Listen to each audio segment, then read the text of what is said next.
الحمد لله وكفى وسلام على عباده الذين اصطفى أما بعد فأعوذ بالله من الشيطان الرجيم بسم الله الرحمن الرحيم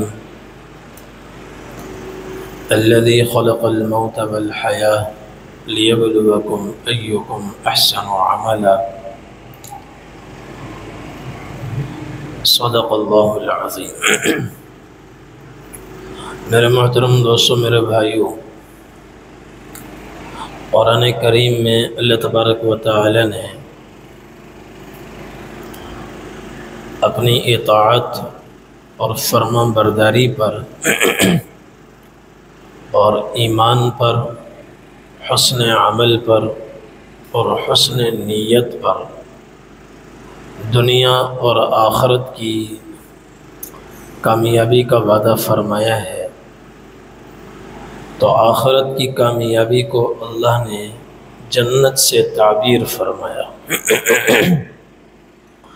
اور دنیا کی کامیابی کے لیے قرآن کریم میں کثرت سے ایک لفظ استعمال ہوا ہے، وہ ہے برکت کا، کہ جو اللہ کی مانے گا، اللہ کے رسول کی مانے گا، اپنے دل کو بھی بنائے گا، اپنے جسم کو بھی اللہ کی اطاعت و فرما برداری کے سانچے میں ڈھال لے گا، اللہ تعالیٰ اسے برکتیں نصیب فرمائیں گے۔ جن اشخاص پر اللہ کی نظر رحمت ہوتی ہے، اللہ تعالیٰ انہیں برکتیں عطا فرماتے ہیں۔ زمین کے جس حصے پر اللہ تعالیٰ کی نظر رحمت ہوتی ہے، اس حصے کو بھی اللہ جل جلالہ برکتوں سے نوازتے ہیں، جیسے فرمایا بارکنا حولہ لنریہ من آیاتنا، کہ ہم نے سرزمین شام کو بابرکت بنایا۔ قرآن و حدیث میں برکت کا جو لفظ ہے، یہ جتنا مختصر ہے اور جتنا یہ چھوٹا ہے، اس کا معنی مفہوم اتنا ہی بڑا ہے اور پھیلا ہوا ہے، کہ ایک کامیاب زندگی کا آپ تصور کریں کہ اچھی کامیاب خوش و خرم زندگی کے لیے کیا کچھ ضروری ہے۔ دنیا میں کامیاب انسان کون ہے اور اس کے لیے کیا کیا چاہیے، اس کو ایک لفظ سے اگر تعبیر کرنا ہو تو وہ یہ لفظ ہے کہ یہ اس کی زندگی بابرکت ہے۔ بابرکت، اس برکت میں سامان عیش بھی آ جاتا ہے، برکت میں امن بھی آ جاتا ہے، برکت میں اطمینان بھی آ جاتا ہے، برکت میں پریشانیوں کا خاتمہ بھی آ جاتا ہے، افکار، ہموم، غموم کا ازالہ بھی اس میں آ جاتا ہے، بے خوف زندگی بھی آ جاتی ہے۔ تو برکت کا لفظ بہت پھیلا ہوا ہے، اس لیے نبی کریم صلی اللہ علیہ وسلم جب کسی کو دعا دیتے تھے تو آپ یہ دعا دیتے تھے، اللہ جل جلالہ تمہیں برکتیں عطا فرمائیں۔ اس دعا کے ملتے ہی کائنات کا ذرہ ذرہ اس کو خوشیاں دینے میں لگ جاتا تھا اور اس کے بارے نیارے ہو جاتے تھے۔ یہ بہت بڑی دعا ہے۔ بار حضرت انس رضی اللہ عنہ کو حضور نے یہ دعا دی، یا اللہ اس کے مال میں برکت عطا فرما، اولاد میں برکت عطا فرما۔ تو مال میں اضافہ بھی ہوتا ہے، پھر برکت صرف اضافے کو نہیں کہتے، برکت یہ ہے کہ ساتھ میں ہر چیز کے جو منفی اثرات جڑے ہوتے ہیں ان کا خاتمہ ہو، مثبت ہی مثبت ہو، منفی کچھ نہ ہو۔ اور یہ برکت اللہ عطا فرماتے ہیں حسن نیت پر اور اطاعت و فرما برداری پر۔ اس کو اللہ تعالیٰ حضور صلی اللہ علیہ وسلم نے قرآن کریم میں ارشاد فرمایا، ان اللہ لا ينظر الى صورکم واموالکم، کہ اللہ تعالیٰ تمہاری شکلوں کو دیکھ کر فیصلے نہیں فرماتے کہ خوبصورت کے لیے اور فیصلہ ہو، بدصورت کے لیے اور اللہ تعالیٰ کا معاملہ ہو، ایسا نہیں ہے۔ اور نہ اللہ تمہارے مالوں کو دیکھتے ہیں، مالدار کے لیے شریعت اور قانون بنائے، غریب کے لیے اور قانون بنائے، ایسا بھی نہیں ہے۔ وَلَكِنْ يَنْظُرُ إِلَىٰ قُلُوبِكُمْ وَأَعْمَالِكُمْ، اللہ تعالیٰ تمہارے دلوں کو دیکھ کر فیصلہ فرماتے ہیں، تمہارے اعمال کو دیکھ کر فیصلہ فرماتے ہیں۔ دل کس کے ٹھیک ہے، دلوں میں حسن نیت ہو، ایمان ہو، اخلاص ہو، للہیت ہو، اور اعمال ٹھیک ہوں، حضور پاک صلی اللہ علیہ وسلم کی تعلیمات کے عین مطابق ہوں، تو جس کا عمل ٹھیک، نیت ٹھیک، واللہ کے یہاں برگزیدہ ہے، واللہ کا مقرب ہے، چاہے وہ کسی بھی خاندان سے ہو، کسی بھی قبیلے سے تعلق رکھتا ہو، عجمی ہو، اس کا خاندانی گم نام ہو، دنیا میں اس کو جانتا کوئی نہ ہو، اور اگر اس کی نیت بھی خراب ہے، نیت فاسد ہے، اندر دماغ میں نفاق ہے، کفر ہے، اور عمل بھی اس کا بگڑا ہوا ہے، تو پھر وہ چاہے قریشی ہو، چاہے اونچے خاندان کا ہو، اللہ کے ہاں اس کی کوئی وقعت نہیں ہے، کوئی حیثیت نہیں ہے۔ تو اللہ تعالیٰ جو فیصلہ فرماتے ہیں وہ دل اور اعمال کو دیکھ کر فیصلہ فرماتے ہیں۔ تو برکت کا ایک وسیع مفہوم ہے۔ تو اللہ تعالیٰ برکتیں نصیب فرماتے ہیں قرآن و سنت پر عمل کرنے کی صورت میں، اور پھر اس کا ظہور بھی ہوتا ہے۔ صحیح بخاری میں ہے، حضرت جابر رضی اللہ عنہ کی روایت ہے، فرماتے ہیں کہ میرے والد غزوہ احد میں شہید ہوئے، اور شہادت سے پہلے انہوں نے مجھے بلایا اور فرمایا کہ مجھے لگتا ہے کہ کل کی لڑائی میں میں شہید ہوں گا، میرے ذمہ قرضہ بہت ہے، یہ قرضہ تم نے چکانا ہے، اور کچھ بیچنا پڑے بیچ دو لیکن میرا قرضہ چکاؤ۔ حضرت جابر رضی اللہ عنہ نے حامی بھری، اگلے دن لڑائی ہوئی تو اس میں وہ شہید ہو گئے۔ بعد میں جب مدینہ طیبہ پہنچے تو قرض خوابی آ گئے اپنا قرض لینے کے لیے، تو ان کے ساتھ وعدہ تھا کٹائی پر، بھائی ان کو باہر لے جاؤ، ہاں بھائی اٹھ جاؤ۔ تو یہ کیا طریقہ ہے؟ بلا لو اپنے پاس، جاؤ جاؤ ادھر جاؤ۔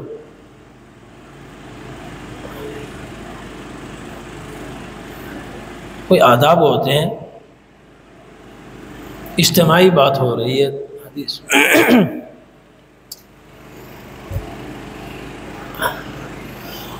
تو کٹائی کے وقت میں وعدہ تھا کہ سب کا قرضہ ادا کیا جائے گا، اور قرض بہت زیادہ تھا، آمدنی بہت کم تھی، تو حضرت جابر رضی اللہ عنہ فکر مند تھے، قرض خوابی کافی پھیلے ہوئے تھے، غیر مسلموں کی بھی ایک بڑی تعداد تھی، یہودیوں سے قرض لیا جاتا تھا۔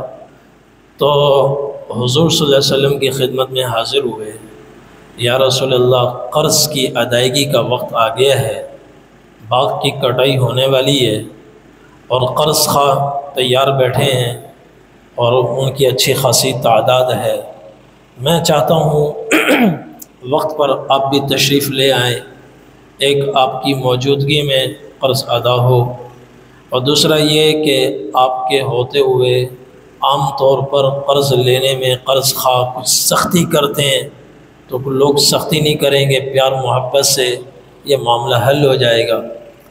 نبی کریم صلی اللہ علیہ وسلم نے فرمایا کہ ٹھیک ہے میں آ جاؤں گا، لیکن میرے آنے سے پہلے پورے باغ کی کٹائی کرو اور کھجور کی جو مختلف قسمیں ہیں ان کی الگ الگ ڈھیریاں بناؤ۔ کھجور کی مختلف قسمیں ہوتی ہیں، عجوہ ہے، عنبر ہے، صفاوی ہے، سکری ہے، ہر ایک کی الگ الگ ڈھیری بناؤ اور کٹائی ہو جائے، ڈھیریاں بن جائیں، پھر مجھے بلا لو، میں آ جاؤں گا تاکہ کم سے کم وقت میں زیادہ سے زیادہ کام ہو جائے۔ تو حضرت جابر رضی اللہ عنہ فرماتے ہیں میں نے عرض کیا کہ ٹھیک ہے، کٹائی کروائی، ڈھیریاں تیار کی۔ اب کھجور کو دیکھتا ہوں اور قرض کو دیکھتا ہوں تو لگتا ہے کہ قرض آج ادا نہیں ہوگا، اور میں اللہ تعالیٰ سے دعا کر رہا ہوں وارضا، اور فرماتے ہیں میری 9 بہنیں تھیں، والد پیچھے 9 بیٹیاں چھوڑ کر گئے اور قرض کا پہاڑ چھوڑ کر گئے، قرض کا پہاڑ۔ تو میں یہ دعا کر رہا تھا وَأَنَا أَرْضَى أَن يُؤَدِّيَ اللَّهُ عَنْ وَالِدِي دَيْنَهُ وَلَا أَرْجِعُ إِلَىٰ أَخَوَاتِي بِالتَّمْرَةِ، یا اللہ آج میرے والد کا قرضہ اتر جائے، چاہے میری بہنوں کے لیے ایک کھجور کا دانہ بھی نہ بچے، ایک دانہ نہ بچے، بس قرضہ اتر جائے۔ تو کھجوریں کم تھیں، قرضہ زیادہ تھا، لگ رہا تھا کہ پتہ نہیں ادا ہوگا کہ نہیں ہوگا۔ نبی کریم صلی اللہ علیہ وسلم کو بلایا گیا، آپ وقت پر تشریف لائے اور دیکھا کہ ڈھیریاں لگی ہوئی ہیں، تو آپ نے سب ڈھیریوں پر ایک طائرانہ نظر ڈالی، اور پھر جو سب سے بڑی ڈھیری تھی آپ اس پر تشریف لائے اور اس کے گرد آپ نے 3 چکر لگائے، اور پھر آپ خود تشریف فرما ہوئے، اور آپ نے فرمایا جابر اپنے قرض خواہوں کو آواز دو، وہ ایک ایک کر کے آئیں اور قرض وصول کریں۔ مدینے کا اس وقت سکہ کھجوریں ہوتی تھی، کھجور کے ذریعے سے لین دین ہوتا تھا، یہ کرنسی بھی بطور کرنسی کے بھی کھجور استعمال ہوتی تھی۔ آپ نے فرمایا بلاؤ، تو حضرت جابر فرماتے ہیں میں نے آواز لگا دی، اب لوگ لائن بنا کر آتے گئے، نبی کریم صلی اللہ علیہ وسلم ایک ایک سے پوچھتے کتنا قرضہ ہے، وہ بتاتے، آپ صلی اللہ علیہ وسلم بنفس نفیس خود اپنے دست مبارک سے کھجور تولتے، کیل کرتے، اور جتنا اس کا قرضہ ہوتا آپ اپنے ہاتھوں سے اس کو ادا فرماتے، اور فرماتے ہیں کہ لوگ آتے گئے قرض لے کر جاتے گئے، اور وہ جو قرض خواہوں کی ایک لمبی لائن تھی گھٹتی گئی، گھٹتے آخری قرض خواہ کو بھی حضور پاک صلی اللہ علیہ وسلم نے نمٹا دیا اور قرض اسے بھی ادا فرما دیا، اور ابھی آپ پہلی ڈھیری پر بیٹھے ہوئے ہیں، فسلم اللہ البیادر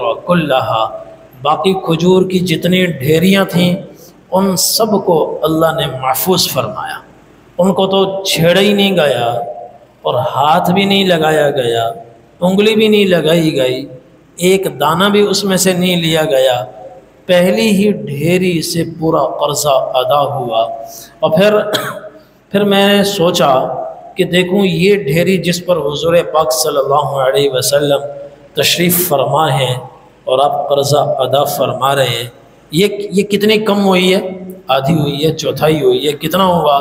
تو میں نے جو اس کو غور سے دیکھا ایسا لگا کأنها لم تنقص منها تمرة واحدہ، ایک کھجور بھی اس میں سے کم نہیں ہوئی، وہ جوں کی توں باقی، ایسا لگ رہا تھا ایک کھجور کی بھی کمی نہیں آئی، اور پورا قرضہ اللہ تبارک و تعالی نے میرے والد کا ادا کروا دیا اور کوئی بھی کمی نہیں آئی۔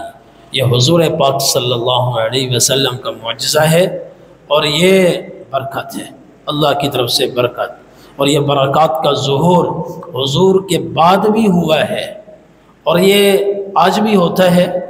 اصولی 2 باتیں ہیں کہ نیت ٹھیک ہو، عمل ٹھیک ہو، حسن نیت حسن عمل، ان 2 پر آج بھی برکات کا ظہور ہوتا ہے۔ ایک اور حدیث ہے، وہ بھی صحیح بخاری میں ہے، حضرت جابر رضی اللہ عنہ فرماتے ہیں کہ اپنے باغ کے سلسلے میں مجھے قرض کی ضرورت پڑتی تھی۔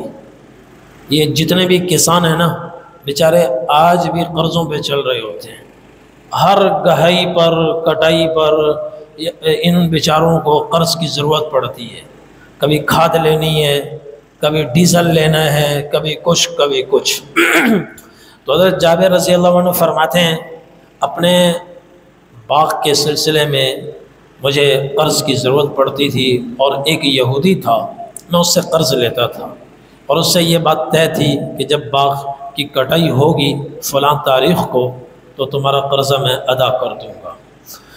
تو اس سے میں نے قرض لیا، اچھا خاصا اس کا قرض مجھ پر چڑھ گیا۔ کتنا چڑھا؟ 30 وسق کھجور، اور 30 وسق یہ آج کل کے تقریباً 350 من بنتے ہیں، 350 من کھجور، یہ میرے اوپر قرضہ تھا، اور وعدہ تھا فلاں تاریخ کو کٹائی ہوگی، یہ پورا قرضہ میں ادا کر دوں گا۔ حضرت جابر رضی اللہ عنہ فرماتے ہیں اللہ کا کرنا ایسا ہوا، وہ باغ روما کے راستے پر تھا، اس سال کوئی آسمانی آفت ایسی آئی کہ میرا باغ بیٹھ گیا، اور پیداوار برائے نام ہوئی، پیداوار ہوئی نہیں۔ کبھی کبھی ایسا ہو جاتا ہے باغات میں، تو اس سال مزیدار فصل تیار نہیں ہوئی، باغ حسب اندازہ وہ پھلا پھولا نہیں۔ تو میں یہودی آ گیا وقت پر، اس نے کہا میرا قرضہ چکاؤ۔ میں نے اس سے کہا یہ باغ تمہارے سامنے ہے، آسمانی آفت کا آدمی مقابلہ نہیں کر سکتا، اس سال پھل نہ ہونے کے برابر ہے، اور قرض بہت زیادہ ہے، 350 من، 30 وسق کھجور، 350 من، تو اتنا قرضہ تو میں ادا نہیں کر سکتا، ایسا کرو اس قرضے کو اگلے سال تک لے جاؤ، مجھے مہلت دے دو۔ یہودی نے کہا میں تو مہلت نہیں دوں گا، قرآن میں ہے لَتَجِدَنَّ أَشَدَّ النَّاسِ عَدَاوَةً لِلَّذِينَ آمَنُوا الْيَهُودِ وَالَّذِينَ أَشْرَكُوا، اہل ایمان سے کفار میں جو سب سے زیادہ عداوت بغض رکھتے ہیں وہ یہودی ہیں۔ تو یہودی تو دل میں خوش ہو گیا کہ قرضہ ہے اور یہ بحران کا شکار ہیں، قرض چکا نہیں رہے تو میں تو بھاری پڑ جاؤں گا۔ تو اس نے کہا نہیں میں تو مہلت نہیں دوں گا۔ حضرت جابر رضی اللہ عنہ کے پاس ادائیگی کے لیے قرض کچھ ہے ہی نہیں، اب وہ مطالبہ کر رہے ہیں کوئی مہلت دے دو، وہ کہتا ہے میں مہلت نہیں دوں گا، اور ان کو پکڑ کے بیٹھ گیا ان کے باغ میں، ہلنے بھی نہیں دے رہا وہ یہودی۔ ادھر مدینہ طیبہ میں نبی کریم صلی اللہ علیہ وسلم کو خبر ہوئی کہ حضرت جابر رضی اللہ عنہ کو یہودی نے پکڑا ہوا ہے، قرض کا مطالبہ کر رہا ہے، اور باغ کی حالت ایسی نہیں ہے کہ اس سال قرض چکایا جا سکے۔ تو ظہر کی نماز پڑھا کر اپنے صحابہ سے فرمایا امشو نستنظر لجابر من الیہودی، چلو ہم چلتے ہیں یہودی سے بات کرتے ہیں، اس سے کہتے ہیں کہ جابر کو کچھ مہلت دے دیں۔ اپنے چند صحابہ کو لیا، ان سے ہم جا کے سفارش کرتے ہیں شاید وہ ہماری مان لے۔ تو اکابر صحابہ کو لے کر نبی کریم صلی اللہ علیہ وسلم تشریف لائے باغ میں۔ یہودی نے حضرت جابر رضی اللہ عنہ کو پکڑا ہوا ہے، آپ نے آتے ہی یہودی سے کہا کہ بھائی تمہارے سامنے ہے مہلت دے دو۔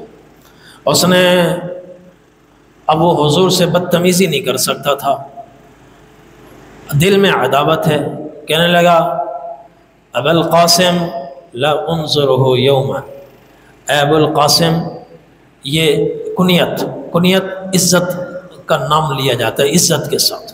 اس نے کہا ابو القاسم میں تو ایک دن بھی مہلت نہیں دوں گا، ایک سال تو بہت دور کی بات ہے، ایک دن بھی مہلت نہیں دوں گا۔ آپ نے فرمایا حالات تمہارے سامنے ہیں، اس نے کہا کچھ بھی ہو مجھے میرا قرضہ چاہیے۔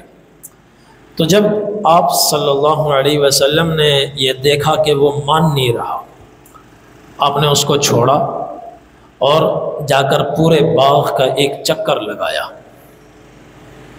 اور پورا جائزہ لیا۔ پھر آپ واپس تشریف لائے، وہاں تو کچھ تھا ہی نہیں، برائے نام کھجوریں تھیں۔ آپ نے پھر آ کر دوسری مرتبہ یہودی سے بات کی اور پرزور سفارش کی۔ آپ نے فرمایا 1 سال کی مہلت دے دو۔ اس نے کہا ہرگز نہیں۔ آپ پھر جب دیکھا کہ بات نہیں بن رہی، آپ تشریف فرما ہوئے بیٹھ گئے۔ اور حضرت جابر رضی اللہ عنہ فرماتے ہیں میں باغ میں گیا، تھوڑی سی کھجوریں توڑ کر لے آیا حضور کی خدمت میں، تو آپ نے وہ کھجوریں تناول فرمائی۔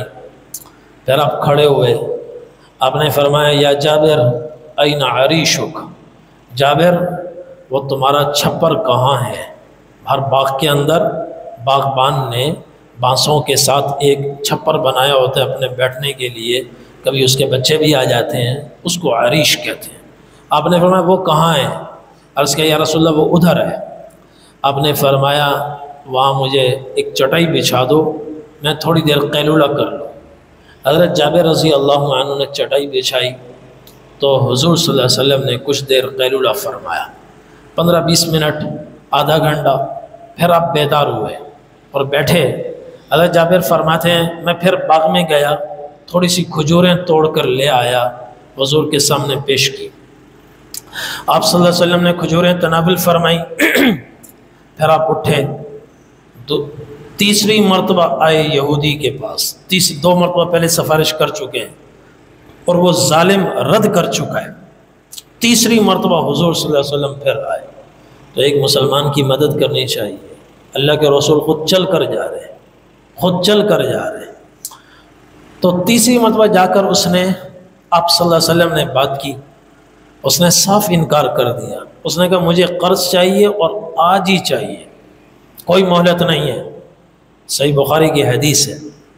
پھر آپ صلی اللہ علیہ وسلم واپس آئے، ایک چکر اور لگایا باغ کا، پورے باغ کا، اور پھر آپ نے حضرت جابر رضی اللہ عنہ سے فرمایا یا جابر جدہ وقسی، اے جابر جتنی بھی کھجوریں ہیں تھوڑی ہیں، اس کو تھوڑی ہیں زیادہ ہیں اس کو چھوڑو، بس تم کٹائی شروع کرو اور قرض ادا کرو، شروع کرو کام۔ صحابہ بحث نہیں کرتے تھے حضور سے، اور اللہ کے حکم کے سامنے بحث بنتی نہیں ہے۔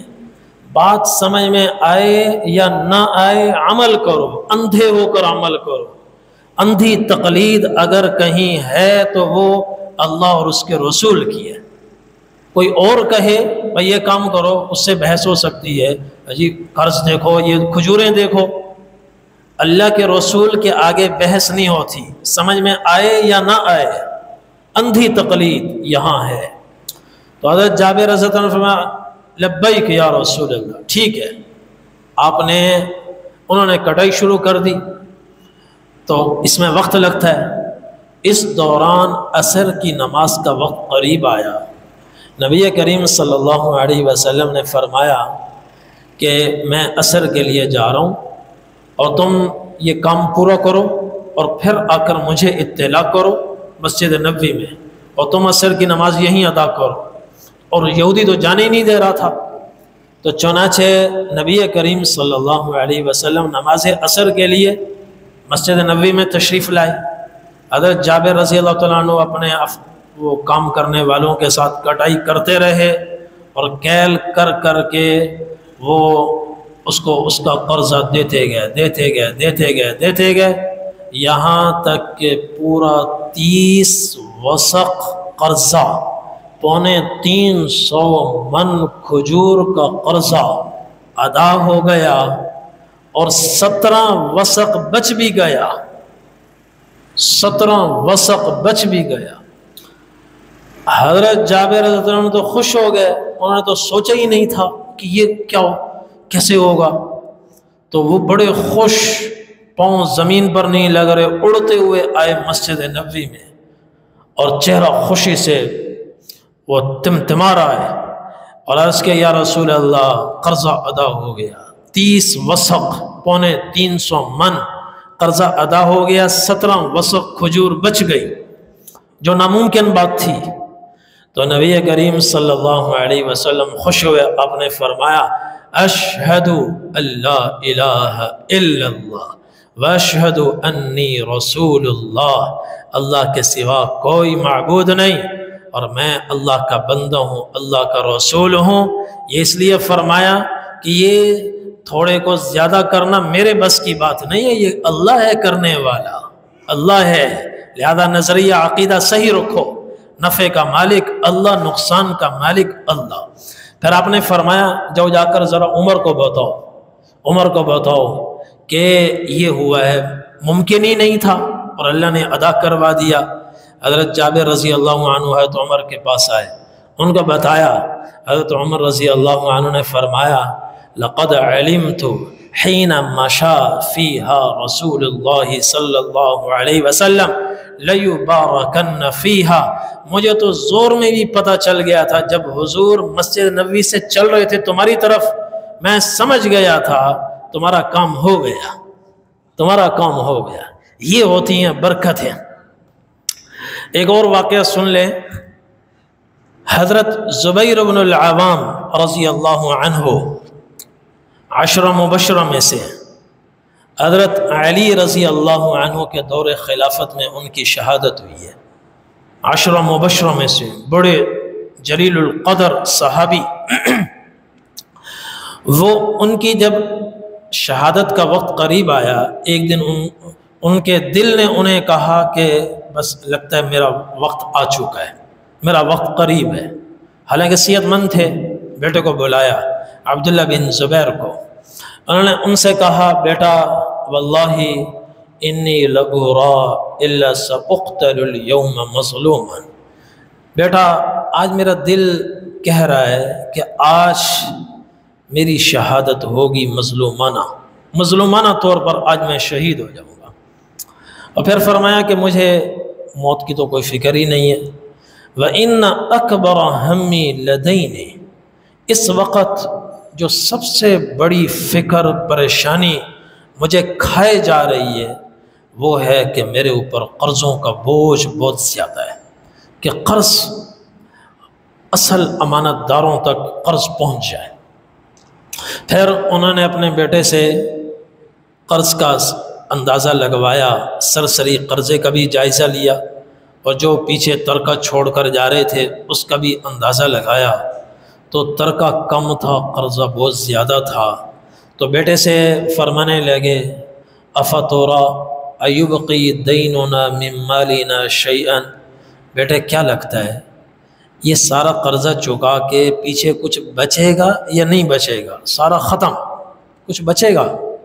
پھر خود ہی فرمایا بظاہر تو مشکل ہے، لیکن فَإِن فَضَلَ مِن مَالِنَا فَضْلٌ بَعْدَ قَضَاءِ الدَّيْنِ فَالثُّلُثُ لِوَلَدِكَ، ایسا ہے کہ اگر قرضہ چکانے کے بعد کچھ مال بچ جائے، تھوڑا بہت جو بھی بچ جائے، اس میں 1/3 کی میں وصیت کرتا ہوں وہ کار خیر میں خرچ کرنا، 1/3، 2/3 ورثاء میں تقسیم ہوگا، 1/3 خیر کے کاموں میں تم لگا دینا، اور وہ جو 1/3 ہے اس 1/3 کا 1/3 تمہارے بیٹوں کے لیے میں وصیت کرتا ہوں، پوتوں کے لیے شرعاً چونکہ میراث نہیں ہے تو دادا اپنے پوتوں کو وصیت کر سکتا ہے شرعاً۔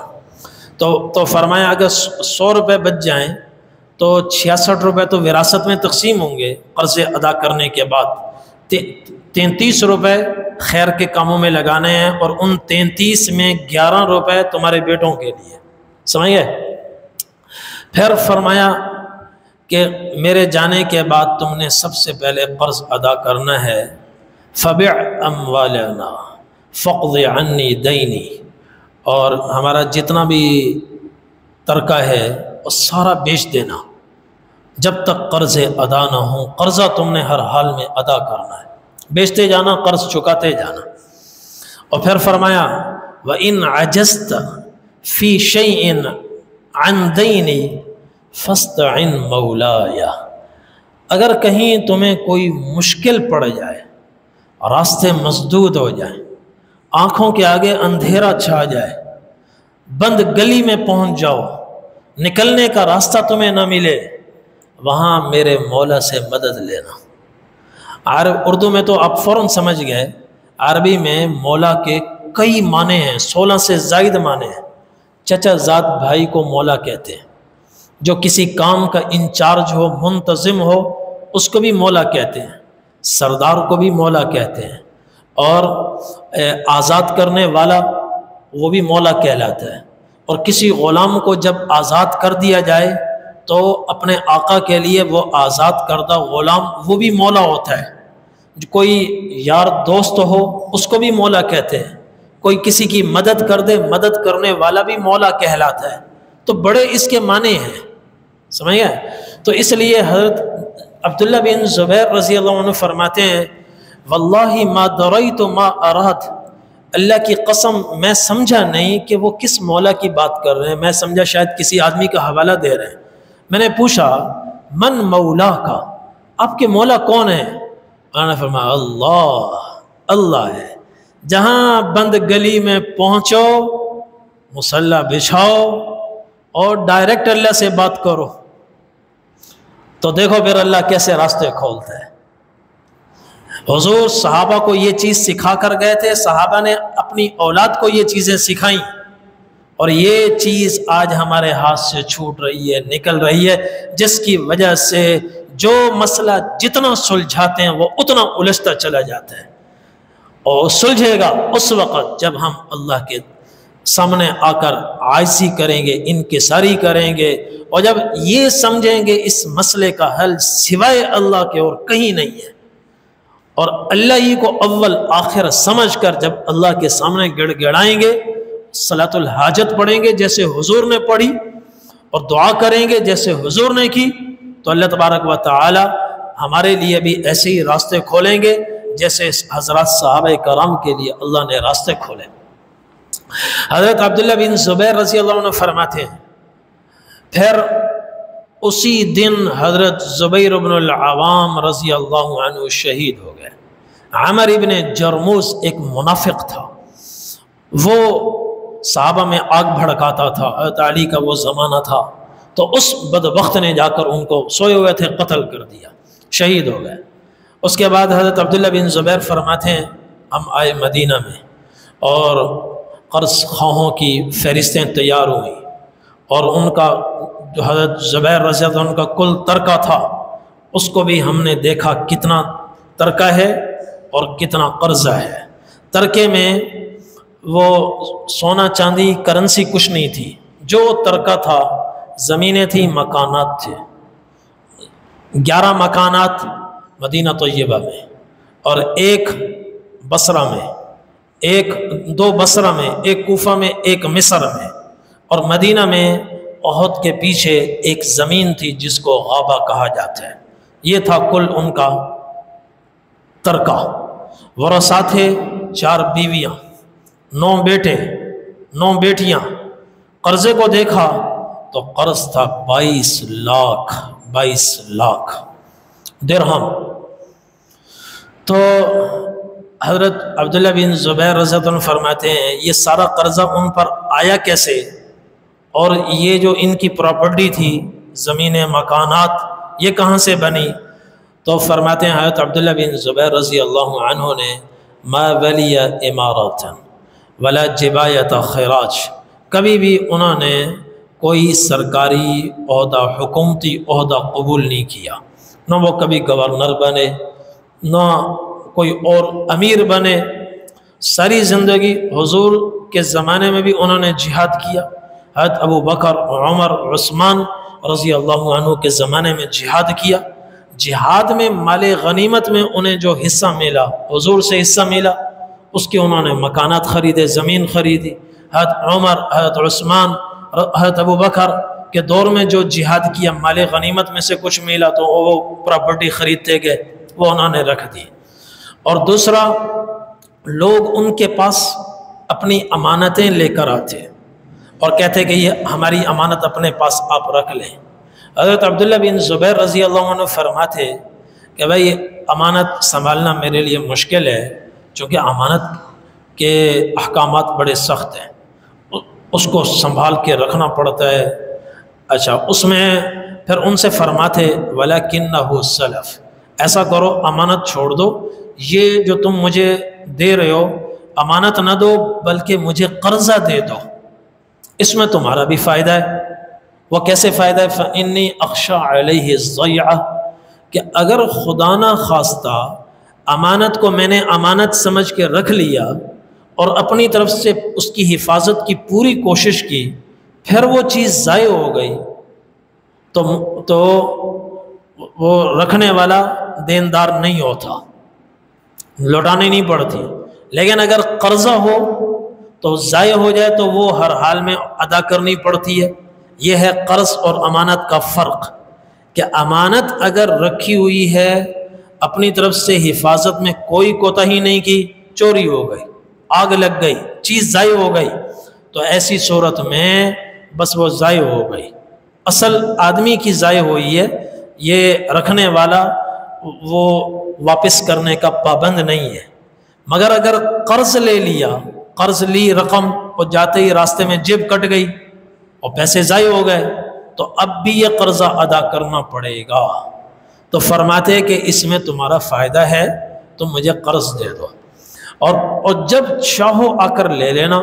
چنانچہ لوگ قرض دے دیتے اور پھر مہینے بعد جس دن وہ آتے اسی دن ان کو ان کی رقم واپس کر دیتے، ہوتے تو واپس کر دیتے، نہیں تو کچھ بیچ کر فوراً ان کی رقم ان کو ادا کر دی جاتی۔ تو اس طرح 22 لاکھ قرضہ چڑھ گیا، اور پیچھے جو ترکہ تھا وہ تھوڑا سا ترکہ تھا، اور یہ اتنا نہیں تھا کہ اس سے 22 لاکھ قرضہ ادا ہو سکے۔ چنانچہ حضرت عبداللہ بن زبیر رضی اللہ عنہ فرماتے ہیں، ایک دن ایک صحابی ہیں حضرت حکیم بن حزام رضی اللہ عنہ، وہ مجھے ملے، انہوں نے مجھ سے پوچھا کہ میرے بھائی کے ذمے کتنا قرضہ ہے؟ تو میں نے قرضہ چھپایا، میں نے کہا ان کو تھوڑا بتاتا ہوں، جھوٹ بھی نہ ہو اور اصل حقیقت بھی ابھی نہ بتائی جائے۔ تو میں نے کہا 1 لاکھ، چونکہ 22 میں ایک تو ہے نا، باقی کا انکار نہیں ہے، لیکن 22 میں 1 لاکھ تو ہے، تو اس طرح کہا 1 لاکھ۔ تو حضرت حکیم بن حزام رضی اللہ عنہ نے فرمایا کہ یہ ان کا جتنا ترکہ ہے میں نہیں سمجھتا اس ترکے سے یہ قرضہ ادا ہو سکے گا۔ پھر حضرت عبداللہ بن زبیر نے کہا اگر قرضہ 22 لاکھ ہو، انہوں نے فرمایا پھر تو تم سارے بھائی محنت کرو اور اپنا سب کچھ بیچ دو، تب بھی تم یہ قرض ادا نہیں کر سکتے۔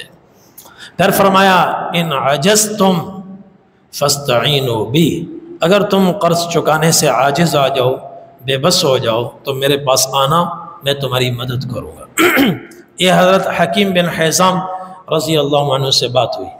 پھر حضرت عبداللہ بن جعفر رضی اللہ عنہ، حضرت جعفر بن ابی طالب کے بیٹے عبداللہ بن جعفر، بڑے صحابی ہیں جلیل القدر، ان کا قرضہ تھا حضرت زبیر کے ذمہ 4 لاکھ۔ وہ آئے ادھر، حضرت زبیر رضی اللہ عنہ نے اعلان کروایا کہ انہوں نے سوچا کہ سب سے پہلے احد کے پیچھے جو غابہ والی زمین ہے اس کو بیچا جائے اور قرض ادا کیا جائے۔ یہ زمین حضرت زبیر رضی اللہ عنہ نے خریدی تھی 1,70,000 میں، 1,70,000 میں۔ اب اللہ کی مدد ایسی آئی کہ راتوں رات پراپرٹی کو سرخاب کے پر لگ گئے اور وہ گئی آسمان پہ۔ اللہ کی مدد آئی، اللہ چڑھاتے بھی ہیں گراتے بھی ہیں۔ 2015-16 میں پراپرٹی آسمان پہ گئی، اب دیکھو کچھ ہے ہی نہیں۔ تو صحابہ نے ایک موقع پر حضور سے عرض کیا یا رسول اللہ مہنگائی بہت ہو گئی ہے، سعر لنا، اللہ کے رسول آپ نرخ مقرر فرما دیں۔ آپ نے فرمایا نہیں میں نہیں کرتا، ان اللہ هو المسعر القابض الباسط، اصل نرخ تو اللہ مقرر فرماتے ہیں، وہ کشادگی بھی عطا فرماتے ہیں، وہ مہنگائی بھی پیدا فرماتے ہیں، اور اس کا دار و مدار اعمال سے ہے۔ جب اعمال بگڑیں گے، اللہ ٹماٹر کم کر دیں گے تو مہنگائی ہو جائے گی، اور جب اعمال اچھے ہوں گے اللہ ہر کسان کے دل میں ڈالیں گے کہ ٹماٹر پیدا اگاؤ، تو ٹماٹر بڑھ جائیں گے، سستا ہو جائے گا۔ یہ کوئی حکومت تو نہیں کر سکتی۔ آج تک کسی حکومت نے کسانوں سے کہا ہے کہ تم نے پیاز اگانا ہے، تم نے ٹماٹر اگانے ہیں، تم نے یہ، تم نے وہ، تم نے یہ اللہ دل میں ڈالتے ہیں اور وہ اس کام میں لگ جاتے ہیں۔ تو اصل نظام اللہ چلا رہے ہیں۔ تو پراپرٹی آسمان پر گئی، اور وہ جو احد کے پیچھے جو زمین کا ٹکڑا غابہ کا خریدا تھا 1,70,000 میں، اس کی قیمت بہت اوپر چلی گئی۔ وہاں حضرت زبیر رضی اللہ عنہ نے اس زمین میں پلاٹنگ کی، اس کے ٹکڑے کیے، اور اعلان کر دیا من کان لہ علی الزبیر حق فلیوافینا بالغابہ، کہ ہم لوگوں نے غابہ میں آفس کھول لیا ہے، جس کا قرضہ زبیر کے ذمے ہو وہ ہم سے غابہ میں آ کر ملے۔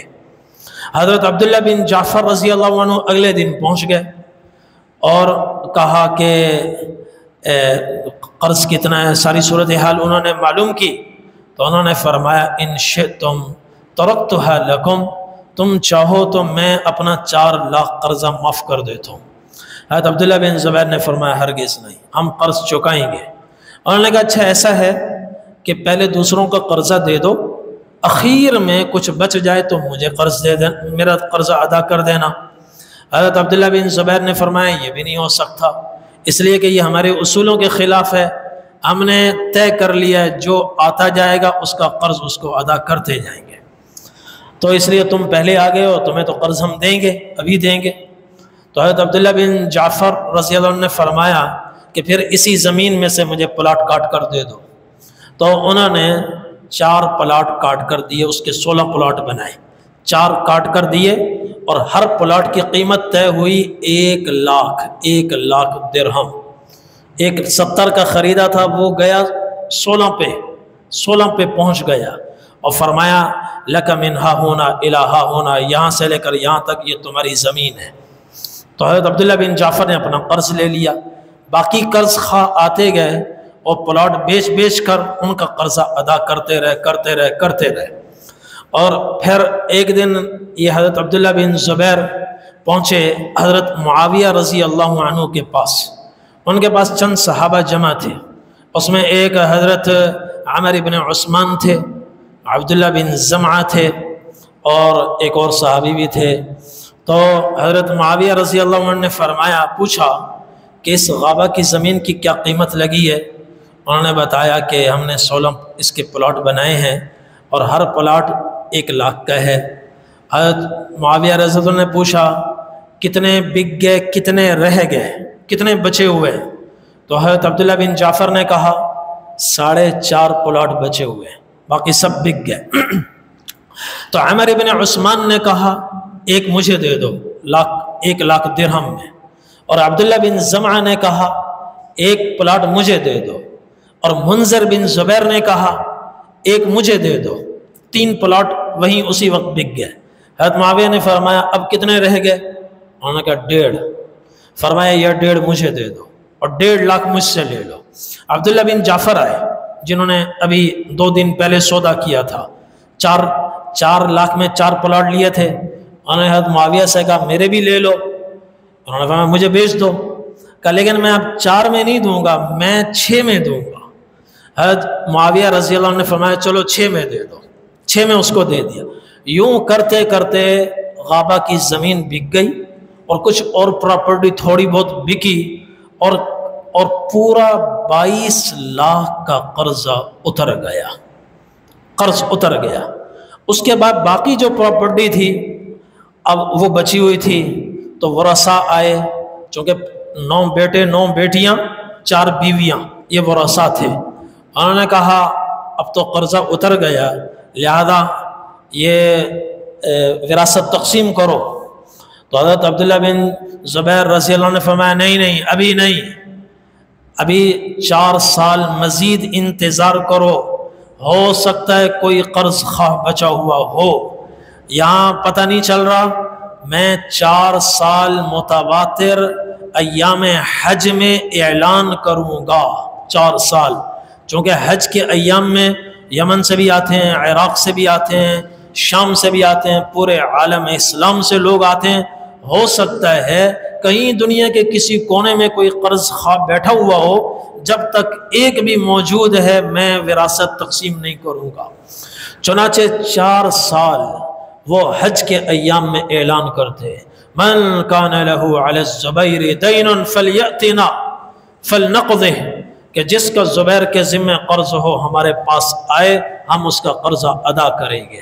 4 سال مزید قرض خواہ آئے، ان کا بھی قرضہ ادا کیا۔ اب باری آئی تقسیم وراثت کی۔ اب اس کو سنیں اللہ کی کیسے مدد آئی، کیسی برکت آئی، کہ شروع میں حضرت زبیر رضی اللہ عنہ بیٹے سے کہہ رہے ہیں بیٹا کچھ بچے گا کہ نہیں بچے گا، بچے گا کہ نہیں بچے گا؟ پھر کہا اگر بچ جائے تھوڑا بہت تو 1/3 کسی کار خیر میں لگا دینا اور اس کی 1/3 اپنے بچوں کو دے دینا، باقی پھر تقسیم کر لینا، یہ کہا تھا۔ یہ گویا بطور فرض کے اگر کچھ بچ جائے۔ اب اللہ کی مدد ایسی آئی کہ جب ترکہ تقسیم ہوا، بیویوں کا حصہ ہوتا ہے 1/8، اگر اولاد ہو، اولاد فَإِن كَانَ لَكُمْ وَلَدٌ فَلَهُنَّ الثُّمُنُ مِمَّا تَرَكْتُم مِّن بَعْدِ وَصِيَّةٍ تُوصُونَ بِهَا أَوْ دَيْنٍ۔ یہ اللہ نے قرآن میں قانون بتایا کہ بیویوں کا حصہ ہے 12.5%، اگر اولاد ہو، مرنے والے کی اولاد ہو تو بیویوں کا حصہ 1/8 یعنی 12.5%۔ وہ ایک بیوی ہو تو پورا 12.5% اسی ایک کو مل جائے گا، اور اگر 2 ہوں تو وہ دونوں آپس میں تقسیم کریں گی، 4 ہوں تو وہ اسی 12.5% کو آپس میں تقسیم کریں گی۔ یہ ہے قانون۔ تو ایک بیوی کو جو حصہ ملا وہ ہے 12 لاکھ درہم، 12 لاکھ درہم۔ اب 4 بیویوں کو 4 سے ضرب دیں، 4 بیویوں کا 48 لاکھ، 48 لاکھ۔ یہ 48 لاکھ کل ترکے کا ثلث نکالنے کے بعد، 1/3 نکالنے کے بعد جو ترکہ ہے اس کا 1/8 ہے، 1/8 48۔ اس کو آپ کل ترکہ جاننے کا طریقہ یہ، اس کو ضرب لگائیں 8 سے تو یہ بن جائے گا 3 کروڑ 84 لاکھ، 3 کروڑ 84 لاکھ۔ پھر وہ جو کار خیر والا 1/3 نکالا تھا اس کو بھی اس میں جوڑ دیں، وہ 1,92,000 ایک ثلث بنتا ہے۔ اس 1,92,000 کو 1 کروڑ 92 لاکھ، 1 کروڑ 92 لاکھ کو 3 کروڑ 84 لاکھ میں جوڑ دیں، یہ کوئی تقریباً 5.25 کروڑ روپے کا سرمایہ بنتا ہے۔ قرضوں کے ادا کرنے کے بعد باقی جو بچا وہ 5.25 کروڑ۔ یہ اللہ کی مدد آئی، اور شروع میں کوئی خیال ہی نہیں تھا، کسی نے سوچا ہی نہیں تھا کہ کچھ بچے گا کہ نہیں بچے گا۔ وہ تو سوچ رہے تھے کہ اللہ اللہ کر کے قرضہ اتر جائے، بے شک کچھ نہ بچے، لیکن قرض بھی اتر گیا اور پیچھے 5.25 کروڑ روپے آج کے، وہ تو درہم تھے، اس کو آپ اس میں کنورٹ کریں آج کی رقم میں تو یہ کھربوں روپے بنیں گے، اربوں نہیں، کھربوں روپے چلے جائیں گے۔ اتنا اللہ تبارک و تعالی نے برکتیں عطا فرمائی۔ اور یہ جو حدیث ہے یہ حدیث صحیح بخاری میں ہے، اور امام بخاری رحمۃ اللہ علیہ نے اس پر عنوان بھی عجیب قائم کیا ہے۔ اس حدیث پر انہوں نے عنوان لگایا ہے باب برکت الغازی فی سبیل اللہ حیا و میتا۔ اس پر عنوان قائم کیا، جو آدمی اللہ کے راستے میں اللہ کے دین کی سر بلندی کے لیے جہاد کرتا ہے، اس کے مال میں، اس کی زندگی میں بھی برکت ہوتی ہے، اس کے موت کے بعد بھی برکت ہوتی ہے۔ اور اس پر یہ عنوان لگا کر یہ پورا واقعہ، پوری حدیث وہ لے کر آئے۔ اللہ تعالی ہمیں عمل کرنے کی توفیق عطا فرمائے۔ وآخر دعوانا الحمدللہ۔ اللهم لك الحمد كما أنت أهله، فصل على محمد كما أنت أهله، وافعل بنا ما أنت أهله، فإنك أنت أهل التقوى وأهل المغفرة. ربنا آتنا في الدنيا حسنة وفي الآخرة حسنة وقنا عذاب النار. ربنا ظلمنا أنفسنا وإن لم تغفر لنا وترحمنا لنكونن من الخاسرين. اللهم أرنا الحق حقا وارزقنا اتباعه، وأرنا الباطل باطلا وارزقنا اجتنابه. وصلى الله تعالى على خير خلقه محمد وعلى آله وأصحابه وآل بيته أجمعين برحمتك يا أرحم الراحمين.